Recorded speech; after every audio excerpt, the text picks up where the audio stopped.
काय म्हटलंय बघा, आहुती देणे, ओढ लागणे, औषधाला नसणे. बघा काय म्हटलंय, औषधाला नसणे, अग्निदिव्य करणे. आणि मग पुढे दिलंय आतुरता वाढणे, मुळीचं नसणे, मोठा त्याग करणे, सर्वस्व अर्पण करणे. तुमच्या समोर आहे ना पर्यायी उत्तर असतं. थोडं व्यवस्थित बघितलं का काम होतं. काय म्हटलंय, आहुती देणं म्हणजे काय हो, एखाद्याला सर्वस्व अर्पण करणे आम्ही हे म्हणू शकतो. ओढ लागणे म्हणजे काय, एखाद्याची आतुरता लागणे, ओढ लागे जीवा असं म्हणतोय आपण. औषधाला नसणं म्हणजे मुळीचं नसणे, आणि अग्निदिव्य करणे म्हणजे मोठा त्याग करणे. उत्तर या ठिकाणी 1 नंबर येतं. पण थोडंसं त्यांचे अर्थ थोडक्यात आपल्याला माहित असावे. उद्या प्रश्न आले तर चुकायला नको. काय म्हटलंय, आहुती देणं म्हणजे एखाद्या कार्यासाठी त्याग करायचा आहे, बलिदान द्यायचं आहे, काही मोठं साध्य करायचंय, स्वतः काहीतरी त्या ठिकाणी त्यागायचं आहे. त्याने शिक्षणासाठी स्वतःच्या सुखाची आहुती दिली. बघा वाक्यात वापर असा होऊ शकतो.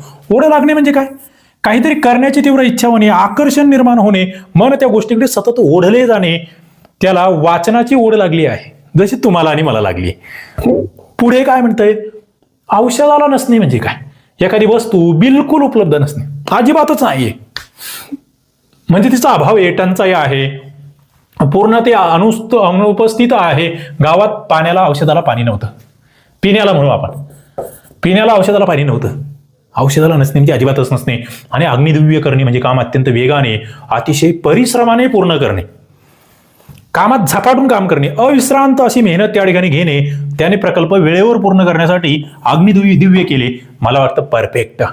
वाक्प्रचाराचा अभ्यास ना असा करा, त्याचे अर्थ समजून घ्या, त्यावरचे उदाहरणं सोडवा, तुमचं उत्तर चुकणार नाही.